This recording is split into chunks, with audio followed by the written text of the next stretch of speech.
Good evening. Great to be learning with you on a Wednesday, Yom Revi'i.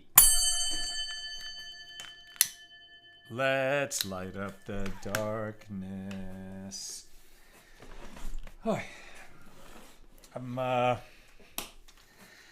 Apologize. I'm a little verklempt. I just a few minutes ago heard about a death.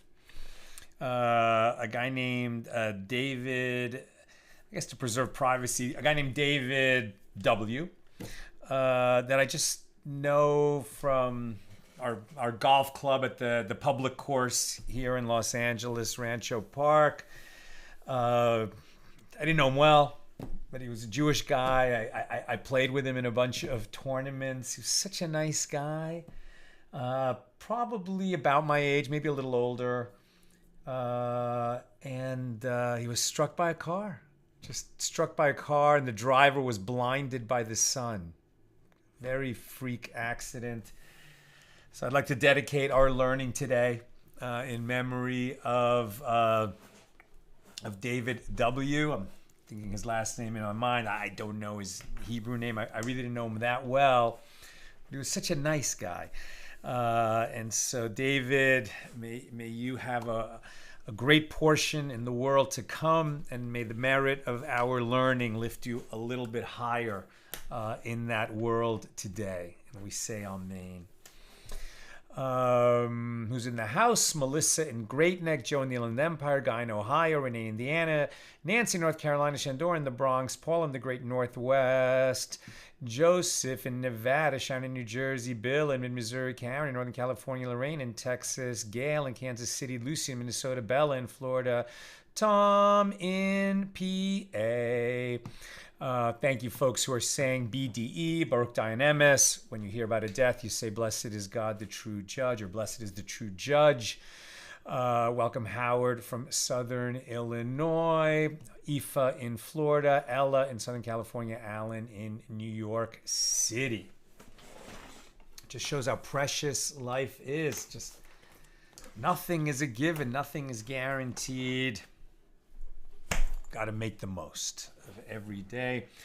And when we're learning, we know we're doing something wonderful. The title of the show, interesting question, right?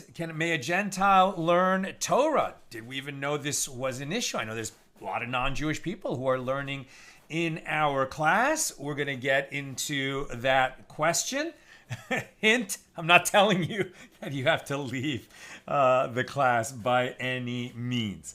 But it's a more interesting question than I realized, or than I remembered, since I've been through this before. Okay, so we're going to do double today. You know, this was a good place, a couple of short pages here, so we can do a little bit of catching up.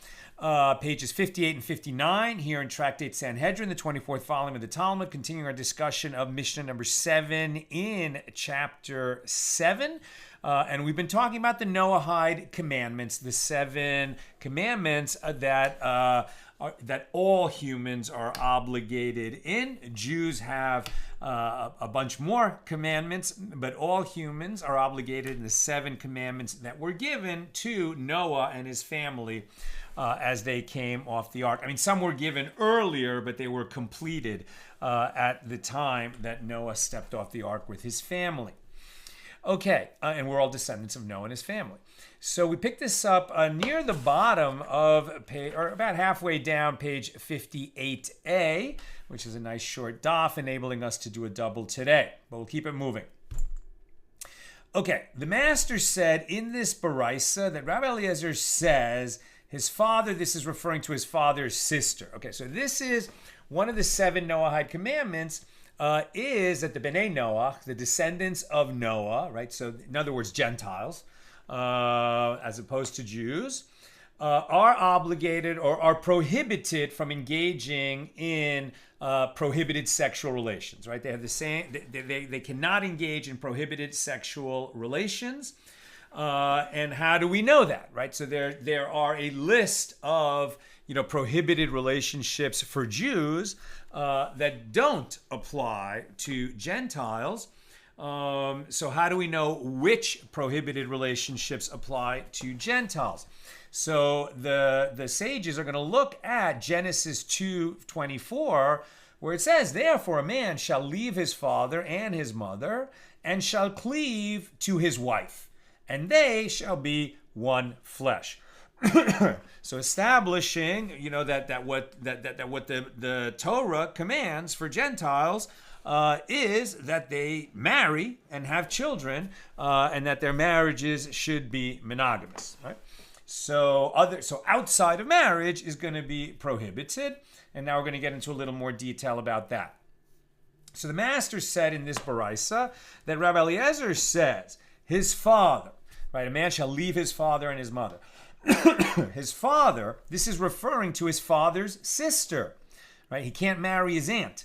And the Gemara asks, why not say that it is referring to his father literally, prohibiting this Gentile man from having homosexual intercourse with his father? And the Gemara answers, this prohibition is derived from another phrase in the verse, and shall cleave to his wife, but not to a male. And this would include his father. So according to this, the Noahide commandments include a prohibition on homosexuality. The Gemara asks, why not say that his father is referring to his father's wife? And the Gemara answers, this prohibition is derived from the term to his wife, but not to the wife of another man. The Gemara asks, why not say that it is referring to his father's wife after his father's death, when she is no longer a married woman? And the Gemara answers, the term his father is interpreted in a way that is similar to the interpretation of the term his mother.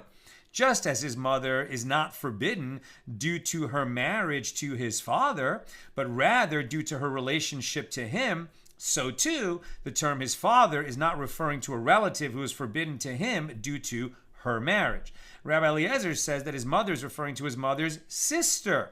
He can't marry his mother. He can't marry his aunt on his mother's side.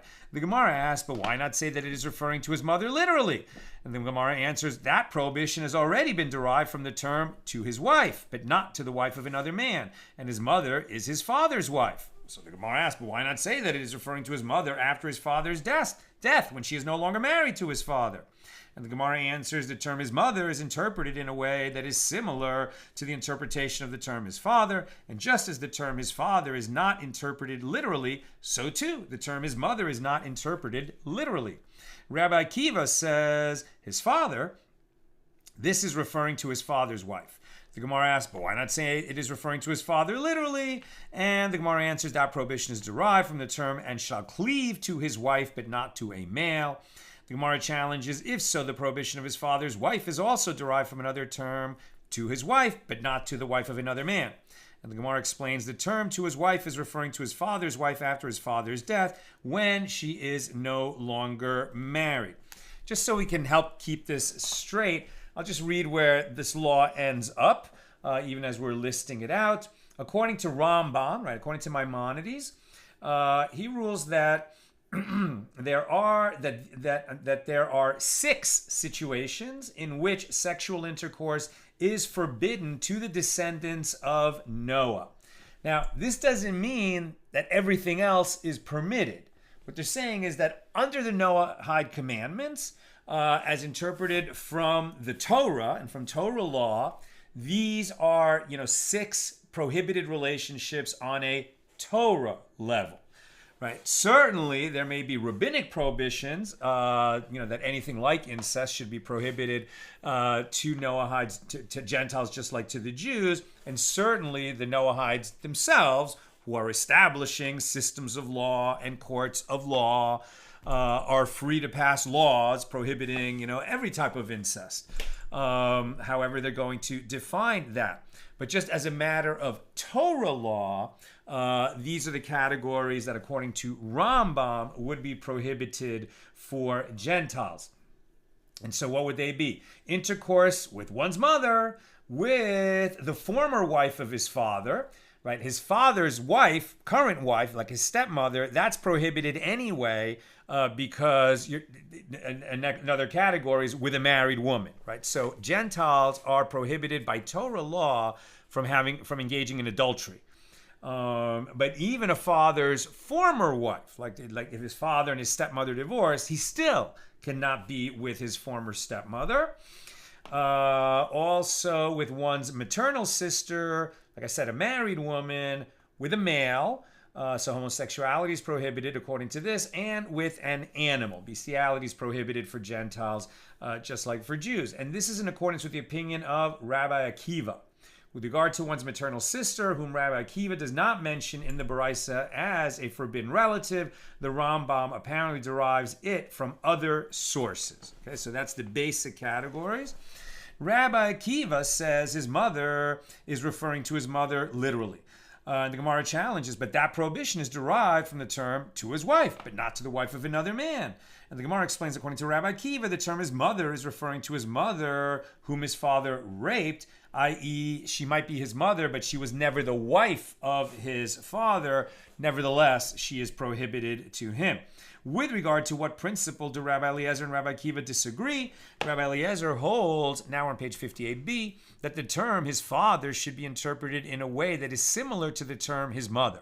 And his mother should be interpreted in a way that is similar to his father. And you find such an interpretation only with regard to sisterhood, i.e., his father is referring that he may not sleep with or marry his aunt on his father's side, and therefore his mother is referring to his aunt on his mother's side. And Rabbi Akiva holds that it is preferable to interpret the term his father as referring to his father's wife, who is referred to as his father's nakedness in the verse from Leviticus 18:18, you shall not uncover the nakedness of your father's wife. It is your father's nakedness. And this is to the exclusion of his father's sister, who is referred to as his father's kin in the verse in Leviticus 18:12, you shall not uncover the nakedness of your father's sister. She is your father's kin, and who is not referred to as his father's nakedness like his father's wife would be. Come and hear a proof for the opinion of Rabbi Akiva from the verse Exodus 6, verse 20, and Amram took Yocheved, his aunt, as a wife. Now, these are Moses' parents, right? Amram is the father of Moses, and Yocheved is his mother. And it seems that Amram married his aunt, but isn't that prohibited? Now, this is before the Torah was given, so they might not have known it was prohibited, but is that what happened? What? Was she not his maternal aunt, says the Gemara? So presumably Yocheved was the sister of Kochas, Amram's father, from both of Kochas's parents and not from his father alone. So evidently a descendant of Noah may marry his father's sister. But the Gemara rejects this proof. No, she was his paternal aunt, Kochas's half-sister. Since she was not Kochas's sister from his mother's side, she was not forbidden to Amram. It's not his full aunt. There's actually another degree of separation. Come and hear a proof for the opinion of Rabbi Eliezer from what Abraham said to Avimelech with regard to Sarah. Right, so recall that there was a time when Abraham and Sarah pretended to be brother and sister rather than husband and wife, because they were concerned that Abraham would be murdered because Sarah was quite beautiful, and that the inhabitants of the land, they did it twice, in Egypt and again with Avimelech. Avimelech was he a Philistine? I mean, he was not in Egypt, but he was, much closer to the Holy Land. But he was a powerful king, and there was fear that his subjects would kill Abraham so that they, or at least their king, Avimelech, could take Sarah. And in fact, she was taken into Avimelech's palace, so to speak.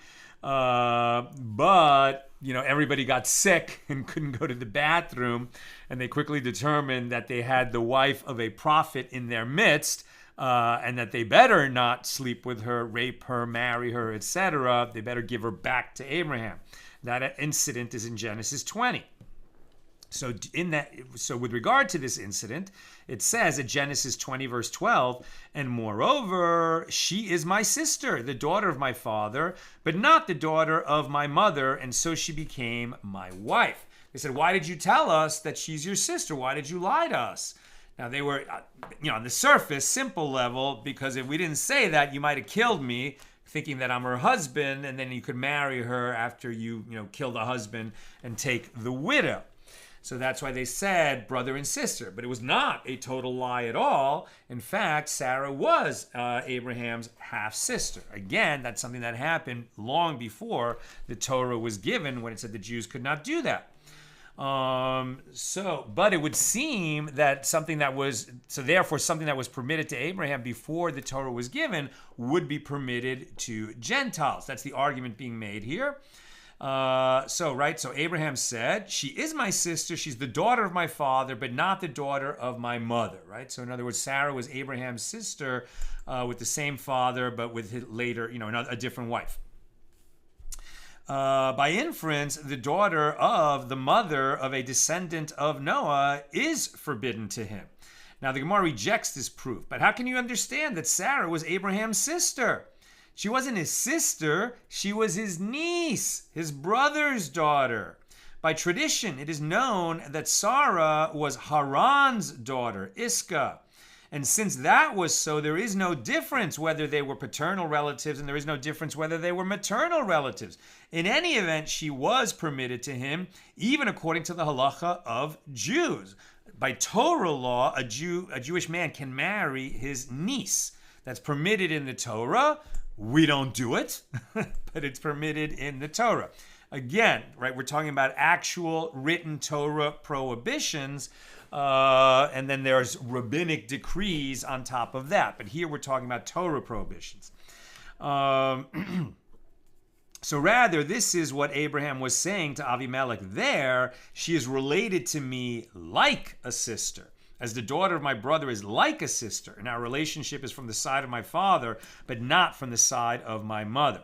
Come in here a proof from a Baraisa. For what reason did Adam not marry his daughter? Right? Now, all these, kind of incestuous relationships or very close relationships in the Bible can certainly make us uncomfortable. Incest is definitely prohibited, but before the laws were given, sometimes people were a little bit closer. Okay, but if you go all the way back to Adam and Eve, okay, well, all people are descended from Adam and Eve. In fact, all people are descended from Adam because Eve was taken from Adam, right? She wasn't born from Adam, so to speak, but God took a part of Adam's side and made Eve. And now all people are descended from Adam and Eve. So clearly, brothers and sisters must have married each other in the beginning of humanity. Why didn't God create a bunch of people so that there never would have had to be any kind of incest? We've learned that elsewhere. So that a person can't say, that your father's better than my father, or that I come from finer stock as a human being, right? The Torah actually is the most anti-racist document ever. Right? It says that all human beings come from the same father and mother. How could one race be different than another? We're all relatives. We all come from the same father and mother, from Adam and Eve. The question that's being asked here is, well, once Adam and Eve had a daughter, why didn't Adam, who was older and, let's say, more powerful than Cain and Abel or Seth, the later son, why didn't Adam marry his daughter? Right, that's a question being asked. If it was permitted, right, for brothers and sisters to marry each other. And then at that point in history, maybe a father could have married his daughter. So for what reason did Adam not marry his daughter? So that Cain would marry his sister, and they would procreate immediately, as it is stated, for I have said, the world shall be built on kindness, chesed, loving kindness. That's from Psalm 89. Meaning that if Adam had married his daughter, Cain would have been alone. Right? He would not have had someone to marry. So Adam, just focused on his own wife, and then he let his children, marry each other so that they would not be stuck. He let that generation do as it would. This verse alludes to the fact that at the beginning of the world's existence, it was permitted for men to marry their sisters, which was later forbidden in the verse, and if a man shall take his sister, it is a shameful thing. In Leviticus 20, verse 17. It is a shameful thing. Here the word, why does it say chesed about that? In other words, that it is not a chesed to do that, and that's why we're alluding to chesed in this verse from Psalms. Now, the Gemara infers, if it had not been so, if God had not specially permitted Cain to marry his sister, she would have been forbidden to him. Now, right, in other words, God said at that time that the brothers could marry their sisters so that they could populate the world.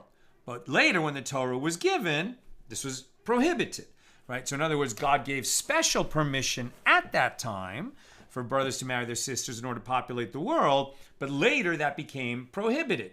So therefore, that's prohibited for everybody, not just for Jews, and a Gentile under the Noahide commandments may not marry his sister.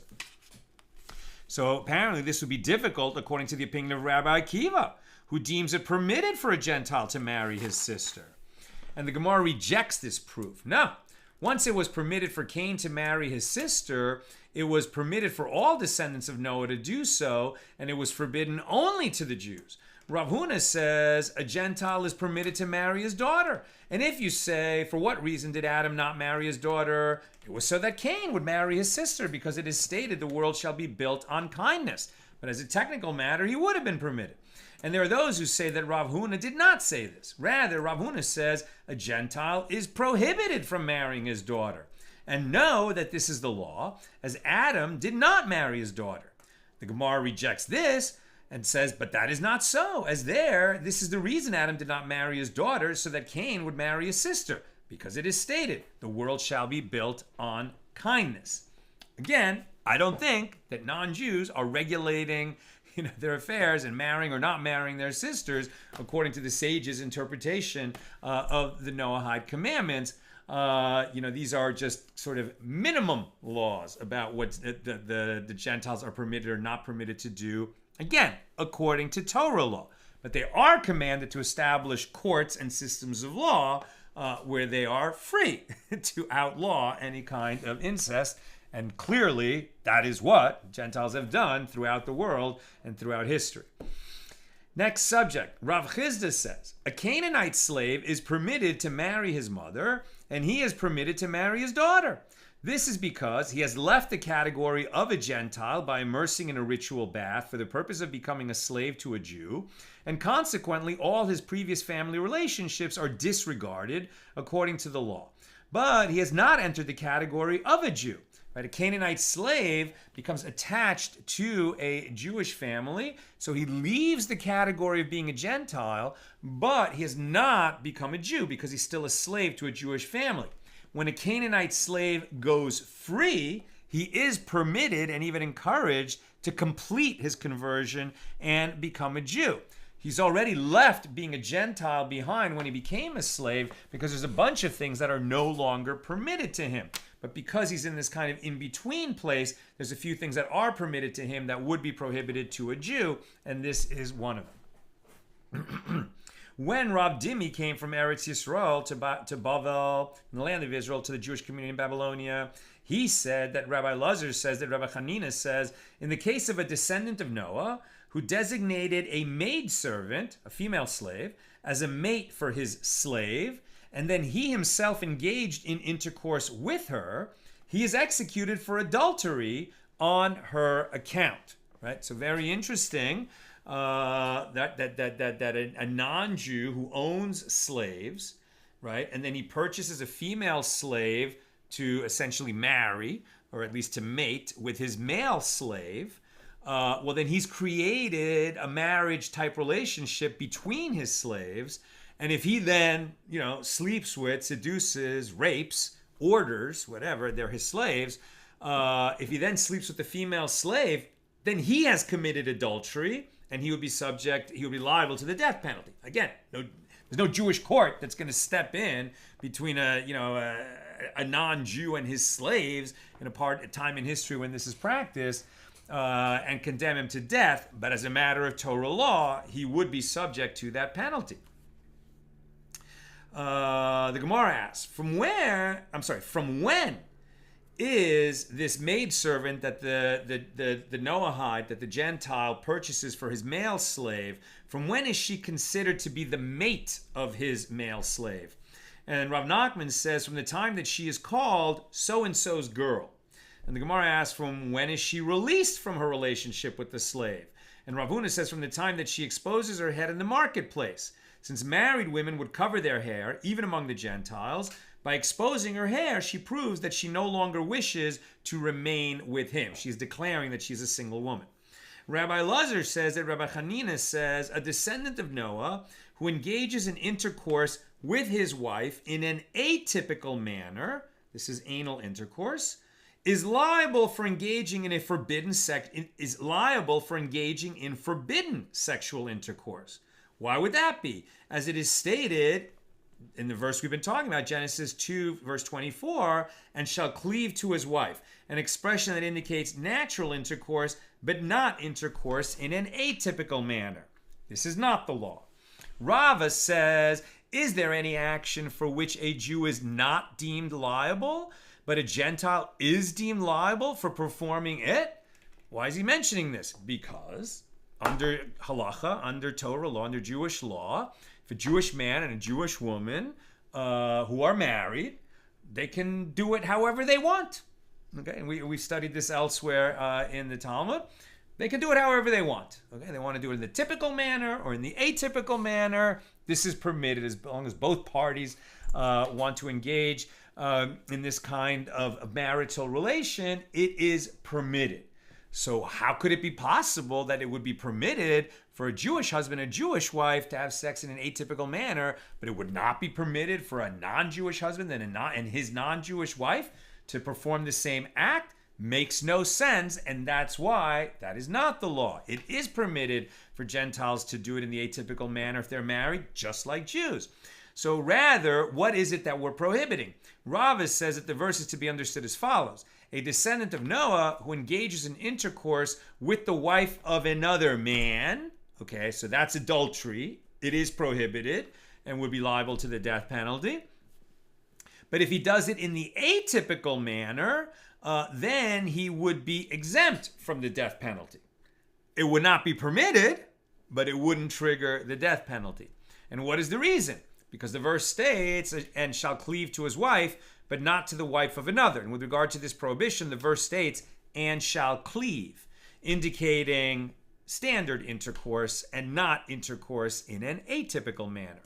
Rabbi Hanina says, a Gentile who struck a Jew, right, punched, hit, slapped, struck a Jew, is liable to receive the death penalty. As it is stated when Moses saw an Egyptian striking a Hebrew, quote, and he turned this way and that way, and when he saw that there was no man, he struck the Egyptian and hid him in the sand, right? So Moses struck an Egyptian taskmaster for, pummeling, violently whipping a Jewish slave, a Hebrew slave in Egypt.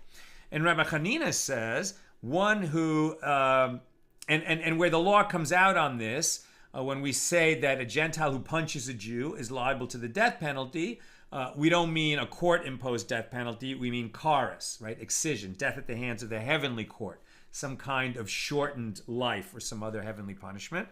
And Rabbi Hanina says one who slaps the cheek of a Jew is considered as though he slapped the cheek of the divine presence. As it is stated, quote, it is a snare, mokesh, for a man to rashly say, Yalla, holy. Proverbs 20, verse 25.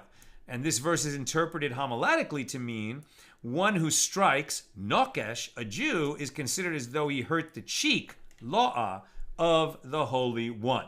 And so this idea that the Jews have a special relationship with our God in heaven. And so in the same way that, and we're also called, it was in the week before last Torah portion, that we are last week's, a nation of, not the week before last, a nation of priests, right? So in the same way, you can imagine that if you struck a Kohen, or especially a Kohen Gadol, right, you're striking God's representative on earth. So it's not only, an insult to that person, but to God, God's self, because this man has a sacred role to perform. So likewise, if the Jews are obligated and all the commandments we're obligated in, we have a sacred job to do. Doesn't make us better or worse than anyone else. It's just we have sacred work to do that we're tasked with. And then somebody who strikes a Jew, it's an affront to God. In the same way that God told Abraham that you shall be blessed, right? And the people of the nations of the world who bless you shall be blessed, and those who curse you shall be cursed for the similar reason. Now, the Gemara states a mnemonic for the upcoming statements of Reish Lakish. Raises, his slave, and Shabbos. What are we talking about? This is to help us remember. Reish Lakish says, one who raises his hand to strike another, even if he ultimately does not strike him, is called wicked, as it is stated, and two men of the Hebrews were struggling with each other, and he said to the wicked one, why should you strike your friend? Exodus 2:13. And the phrase, why did you strike, is not stated, but rather, why should you strike? Indicating that the one who raised his hand to strike another, even if he ultimately did not strike him, is called wicked, right? So somebody raises his hand in a threatening manner to get somebody else to behave a certain way, not even by striking him, but with the threat of striking him, this is called wicked. It's very interesting because I will never forget the very first case that we learned in law school, first year in torts. Was it torts or was it criminal law? Now I'm not sure about that, but the case was called I de S. So anyone who went to law school probably knows what I'm talking about, right? So it was a case, from old Europe. And it was just about this. It was about somebody who raised, I think maybe a hatchet or a club or something, not just a hand, to strike another, never struck him, but that is the tort or the crime. I think in this case we're talking about the tort of assault, right? That's assault. Have you heard the phrase assault and battery? Those are different things. Battery is when you strike somebody. Assault is when you threaten to strike somebody. So here you go. The sages are telling you that is called wicked, and we have a source for that from the incident where these two were fighting when Moses came along. So Zeri says that Rabbi Hanina says one who raises his hand to strike another before he strikes him is called a sinner, as it is stated, and the priest's lad would come and would say to him, but you shall give now, and if not, I will take by force. 1 Samuel chapter 2, verses 15 and 16. And it is written with regard to this behavior, and the sin of the youths was very great. 1 Samuel 2:17.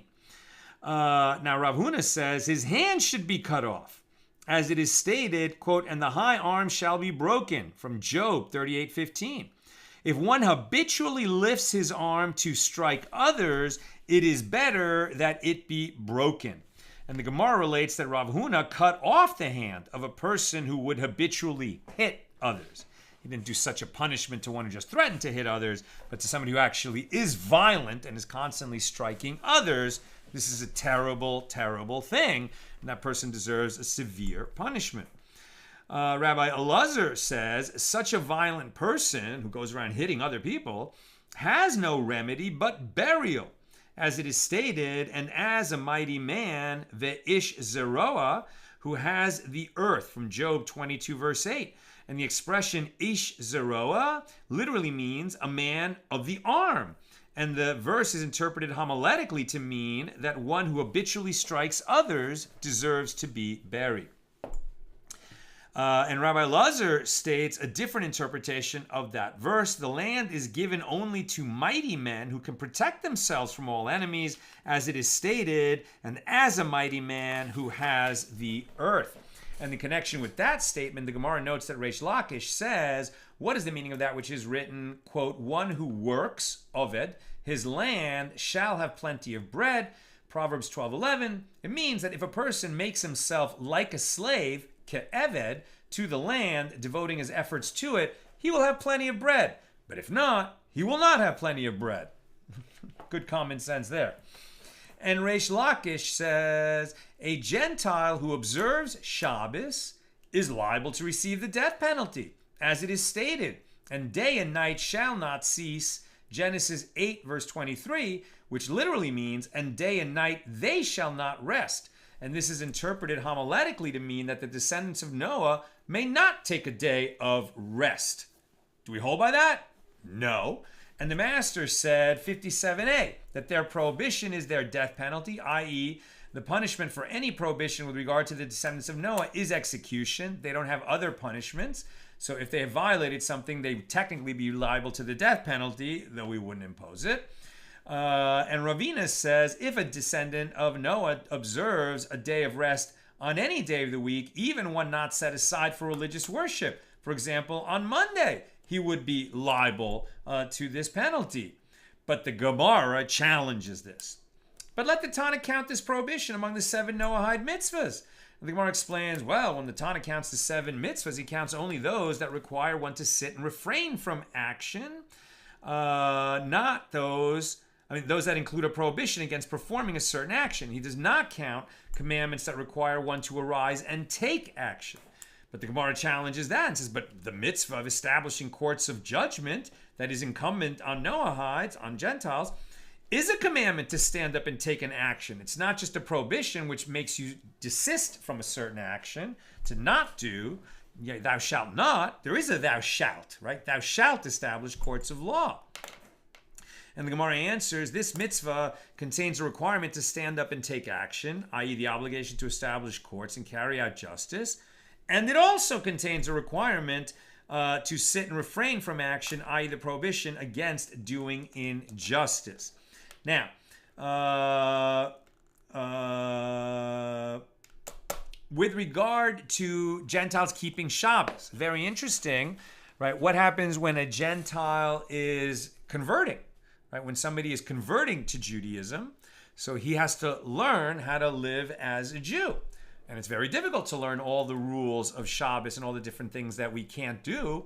And so you don't want to just like sort of, that he studies from books how to keep Shabbos. And then, only when he converts does he start keeping Shabbos and suddenly has to know all those rules that he only, learned from reading. He has to practice keeping Shabbos.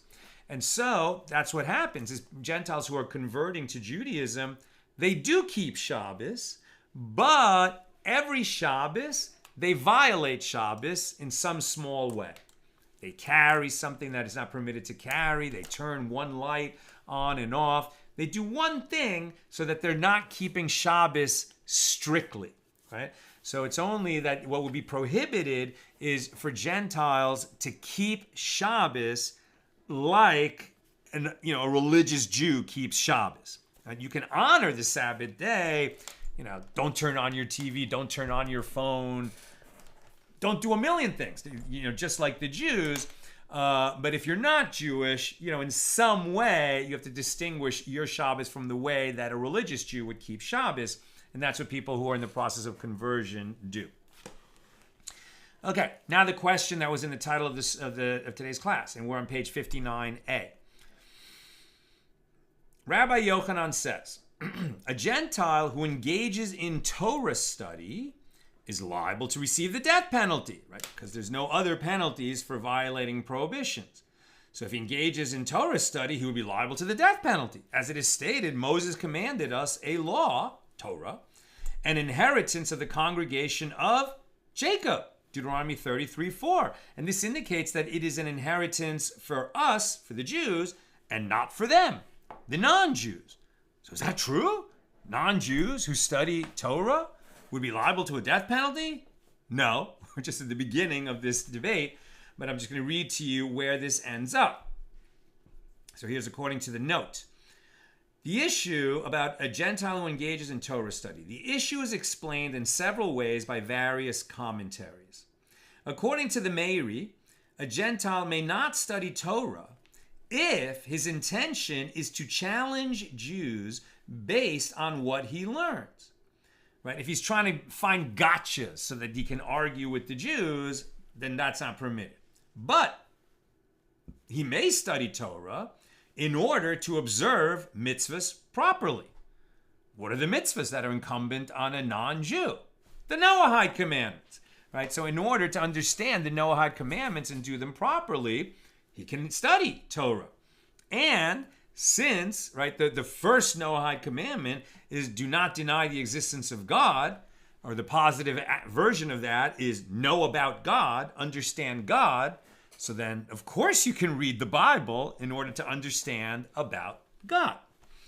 The Rambam, Maimonides, differentiates, very interesting, for the Rambam, who lived in Egypt, the Rambam differentiates between teaching the Bible to Christians, which is permitted, as they consider it to be true, versus teaching Torah or teaching the Bible to Muslims whom, according to the Rambam, do not believe that the Bible is true.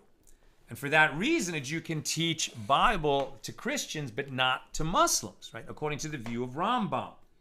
Others add that there is no reason to forbid a person from learning the truth, which might convince him to abandon his false ways, right? And since there are almost no people that are prohibited from converting to Judaism, right? We don't have Moabites anymore. Moabite men were not permitted to become Jews. So since anyone could become a Jew, and how are they going to become a Jew or did make a decision to become a Jew if they haven't learned Torah and haven't learned Bible, that would indicate that we can teach Torah to non-Jews. And I knew that we could because before I started teaching this class, I asked a very senior dayan, right, a poskening rabbi here in Los Angeles, if it is permitted to do this, right? And it is permitted for me to do this. There is a difference between, teaching Torah and especially Talmud to Jews and teaching it to non-Jews. But because if there were no Jews in our class, there would be a problem. But since there always have been Jews in our class, it is permitted to teach, and if other people are learning, wonderful. Okay, let's keep going here. So the Gemara challenges. So we're starting though with Rabbi Yochanan says you can't teach to non-Jews, right? It is an inheritance for us and not for others. Now the Gemara right away challenges that view. But if so, then this should be one of the 7 Noahide commandments. And it's not, right? But if so, let the Tana of our Mishna count this prohibition among the 7 Noahide commandments. And the Gemara explains, according to the one who says that the verse is referring to the Torah as an inheritance, this prohibition is included in the prohibition of robbery. Right? Robbery is one of the 7 Noahide commandments that it's prohibited. And so you might say that a Gentile who studies Torah robs the Jewish people of it. That's not the view we hold by, but somebody could say that. According to the one who says that the verse is referring to the Torah as betrothed, as the spelling of the Hebrew word for betrothed, me'orasa, is similar to that of the word for inheritance, morasha. So therefore, the punishment of a Gentile who studies Torah would be like that of one who engages in intercourse with a betrothed young woman, which is execution by stoning. But the Gemara objects to Rabbi Yochanan's statement from a Baraisa. Rabbi Meir would say, from where is it derived that even a Gentile who engages in Torah study is considered like a Kohen Gadol, right? Is considered like a high priest. Even a Gentile who studies Torah, who engages in Torah study, is considered like the high priest, right? Obviously, then a Jew also who studies Torah is considered like a high priest. It's incredible to engage in Torah study. And if a Gentile who engages in Torah study is considered like a high priest, well, then it must be permitted, right? And how do we know this? It is derived from that which is stated, you shall therefore keep my statutes and my ordinances, which if a man does, he shall live by them. Leviticus 18:5. So the phrase, which if priests, Levites, and Israelites do, they shall live by them, is not stated. But rather, it is stated, a man. If a man, right? You shall therefore keep my statutes and my ordinances, which if a man does, he shall live by them. So this includes mankind in general. You have therefore learned that even a Gentile who engages in Torah study is considered like a high priest. And the Gemara answers, well, there in the Baraisa, the reference is to a Gentile who engages in the study of the 7 Noahide commandments. It is a mitzvah for a Gentile to study the laws that pertain to the 7 Noahide mitzvahs. And when he does so, he is highly regarded. Right? But as we've seen, the 7 Noahide commandments, it's not like there's a chapter in the Torah where those 7 commandments are listed. They're derived by our sages. So in order to know anything about them, you're going to need to know some Mishna and Gemara study. You're going to have to get into the Bible, and you're going to have to understand what's being talked about in the Bible with a lot of context, what's before, what's after, etc. That's why Torah study is permitted. Now, the Baraisa that lists the Noahide mitzvah, at least according to Rambam, the Baraisa that lists the Noahide mitzvahs on page 56a, the Noahide commandments, teaches that Rabbi Hanina ben Gamliel says the descendants of Noah are also commanded concerning the prohibition against consuming the blood from a living animal. We know that the Noahide commandments say that a Noahide cannot tear a limb from a living animal, right? Like rip a leg off a cow and then, cook it as a steak and eat it. Can't do that. What about blood? Could they just make a hole in the skin of a cow and let the blood drain out and drink it? Jews, for sure, that is prohibited. What about Gentiles? Hanina ben Gamliel says, no, Gentiles can't do that either. They are also commanded concerning the prohibition against consuming the blood from a living animal. The sages taught in a Baraisa with regard to the verse, only flesh with its life, which is its blood, you shall not eat, Genesis 9:4. This is the prohibition against eating a limb from a living animal. And Rabbi Hanina ben Gamliel says the blood from a living animal is also prohibited in this verse. So the Gemara asks, what is the reason behind the opinion of Rabbi Hanina ben Gamliel? And the Gemara answers, he reads into the verse, flesh with its life you shall not eat. Blood with its life you shall not eat. So the Gemara asks, and how did the rabbis explain the mention of blood in this verse?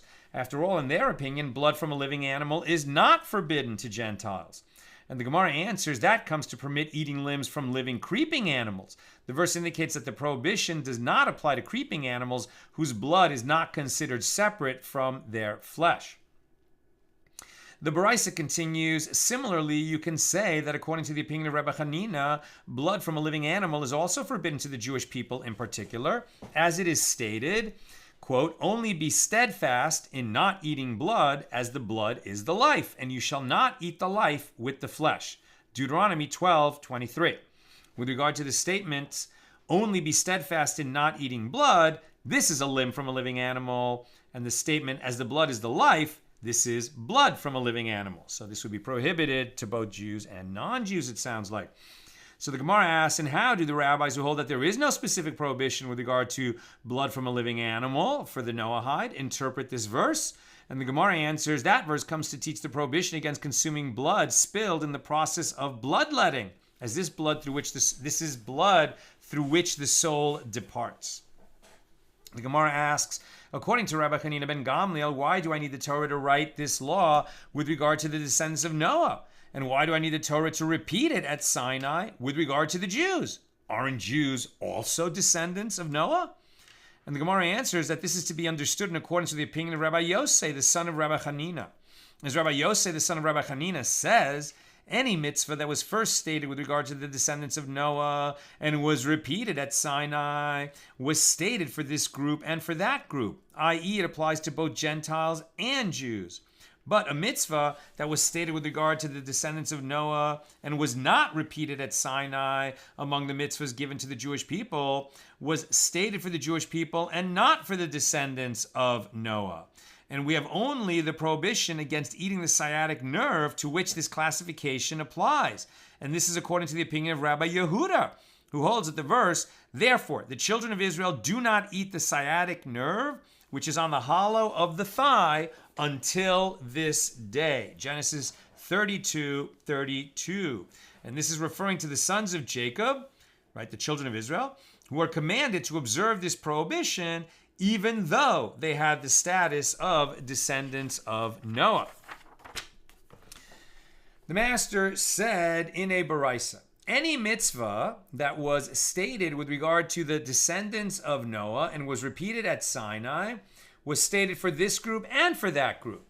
Now the Gemara raised an objection. On the contrary, from the fact that it was repeated at Sinai, clearly can be derived that it was stated for the Jewish people and not for the descendants of Noah. As if it pertains to the descendants of Noah as well, why repeat it at Sinai? Aren't the Jewish people also descendants of Noah? And the Gemara answers, from the fact that the prohibition of idol worship was repeated at Sinai, and we find that God punished Gentiles for it, conclude from it that any mitzvah that was repeated at Sinai was stated for this group and for that group, and not only for the Jewish people. This would seem to indicate that anything that existed before and was stated again at Sinai remains a commandment for both groups, right? In other words, the Noahide commandments, Jews are obligated in the Noahide commandments, just like the Noahides are. Now, it is further stated in the Baraisa that a mitzvah that was stated with regard to the descendants of Noah and was not repeated at Sinai was stated for the Jewish people and not for the descendants of Noah. And the Gemara objects, on the contrary. From the fact that it was not repeated at Sinai, clearly can be derived that it was stated for the descendants of Noah and not for the Jewish people. And the Gemara answers, there is nothing that is permitted to a Jew and forbidden to a Gentile. We have more prohibitions than the Gentiles, but there is nothing that is permitted to us and prohibited for Gentiles. The Gemara asks, and is that so? But isn't there the permission for a Jew to take a married, beautiful woman who was taken as a prisoner of war to be his wife? For a Gentile to do so is forbidden. And the Gemara answers, the reason Gentiles are prohibited from doing so is because they are not authorized to conquer. Right? They don't have wars that are authorized by God. Clearly, Gentiles are going to engage in war, but God didn't tell them to go to war. It is not permitted for Gentiles to wage wars of conquest.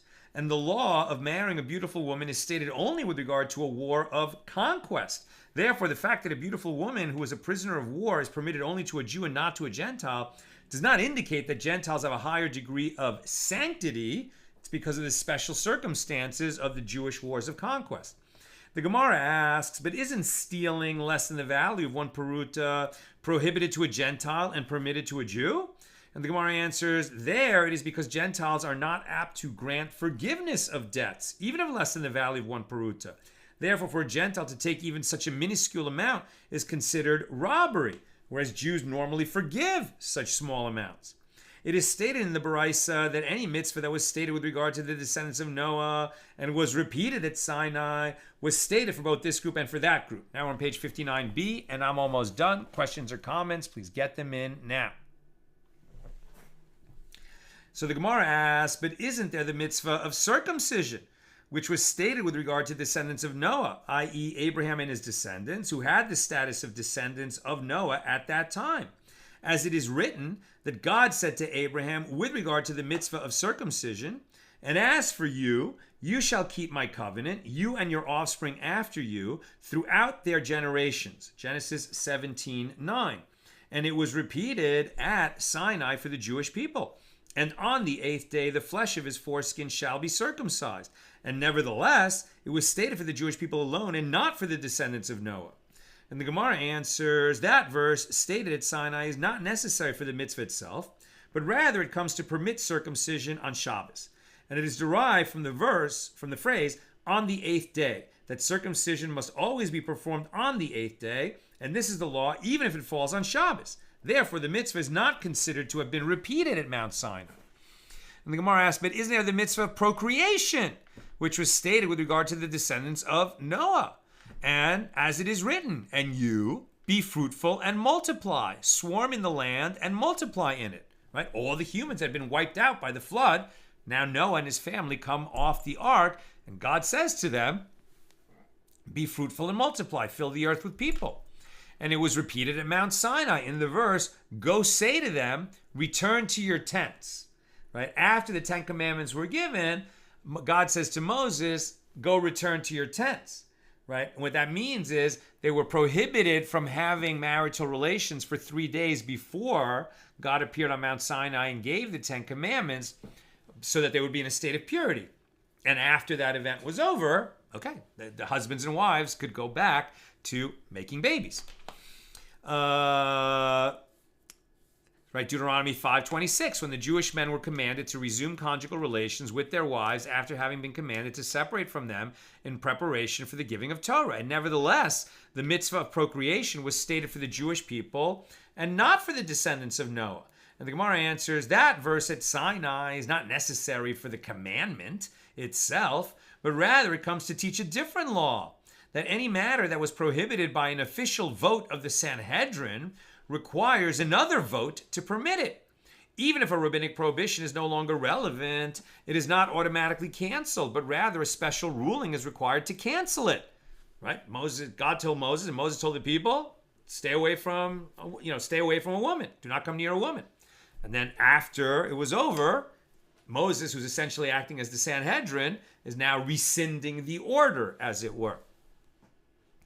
And the Gemara asks, well, if so, let us say with regard to each and every one of the 7 Noahide commandments that it was repeated because of an additional matter that the Torah teaches, and the descendants of Noah would be exempt from all of them. And the Gemara answers that this is what Rabbi Yosef, the son of Rabbi Hanina, is saying. After stating a prohibition with regard to the descendants of Noah, why do I need the Torah to then repeat the prohibition itself for the Jewish people? If the only purpose is to teach an additional law, it is unnecessary to repeat it in the form of a prohibition. For example, you shall not murder, you shall not commit adultery. Therefore, it is derived from the fact that the entire prohibition is repeated and not just the new details, that it applies to both Jews and to the descendants of Noah. That's where we will stop, take some questions, and we'll continue, tomorrow, Thursday, the regular time. Okay, Bill, an interesting demonstration of this, take the Romans. As we've mentioned before, Roman ethics and Abrahamic ethics are starkly contrasted, to say the least. But even the Romans had a horror of incest. Particularly, Roman Stoic philosophers argued that it was a law that nature itself had established because incest results in so many birth defects. Exactly.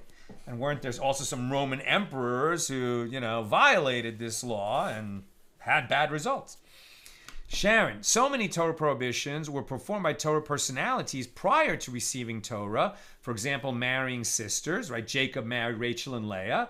They are sisters of each other, and that would be prohibited later. So might these prohibitions be a form of lessons learned? They were given by God, right? So I'm sure that God just said, okay, God had a plan before the people were even created. He knew the whole future, so he knew when the commandments would be given. What I do think is interesting is, we often try to distinguish between mishpatim, right, laws that are, that God gave us for regulating our affairs, that make rational sense, no stealing, no murder, etc., and the chukim, the laws that, there's no rational reason for them, why you can't mix wool and linen in your clothing, why you can't eat milk and meat together, right? It's just because God said so. But what was interesting, I heard this from Rabbi Friedman in Atlanta this past Shabbos, is that even the laws that seem very rational on their face, when you study them deeply, you see that God always includes some kind of a little twist so that you should understand that the ultimate source of morality is God, right? And not our reason. With reason, we can arrive at a better understanding of the laws that God gives, but, and this is obviously the opposite of moral relativism, right? Morality is real. It's given to us by God. It's not always easy to understand what is the moral thing in a situation, what God wants from us. We have to apply our reasoning and our learning and our experience to understand what is God's will. But that the source of right and wrong is from God. And the clue to that is exactly how God words the laws, even the ones that seem so simple and obvious. When we study them, we see, that there's a special, God added his own godly touch to every law. Sharon says, I have to take exception to the concept that the Kohen Gadol is God's representative on earth. You're right. I spoke sloppily. But says Sharon, I had the privilege of being in the presence of the Pope when I was in high school, and a Catholic classmate of mine used the same terminology. When I mentioned this to my then rabbi, he said to me, Jews have no intermediary with God. We interact directly with God. Absolutely right. What I meant is simply this idea that somebody who was charged, with a kind of like visible level of sanctity because of his job, right? He has to do, he has a greater responsibilities in serving God than we do. And so while he's wearing the clothes of the Kohen Gadol, I think it is a greater affront to God, to strike him than the average person. But you're right. We are all, children of God, and God doesn't like it when we hurt any person. But somebody who is charged with doing some kind of a job, while he's doing it, while he's performing this, avoda, this divine service, it would be even worse to strike such a person.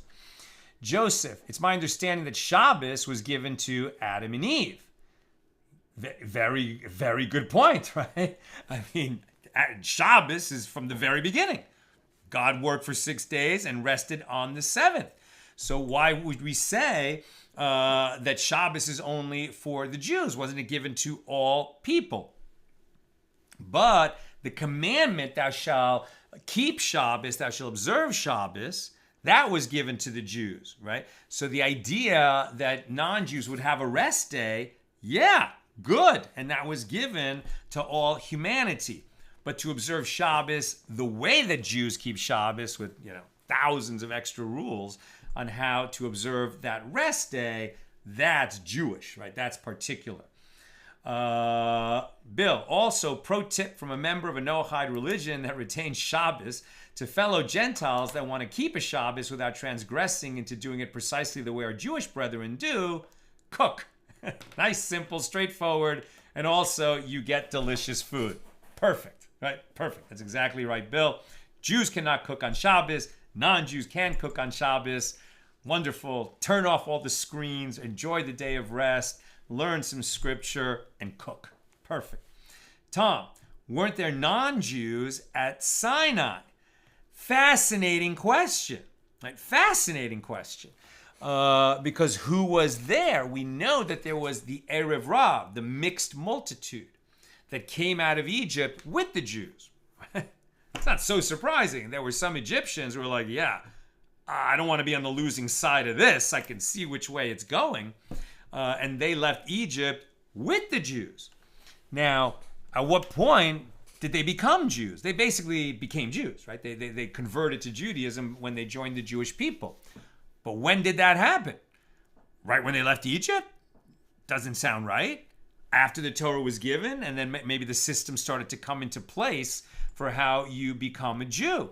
So maybe there were, right, this mixed multitude who were at Mount Sinai would be non-Jews. And they too heard the voice of God. In fact, some say that the voice of God was heard throughout the world, some kind of echo of it, even by people who weren't right there present, seeing the thunder, right, and hearing the lightning as it's described. Maybe they weren't right there, but they heard something, some kind of an echo of the greatest day in human history, right, when God revealed God's self to a vast number of people.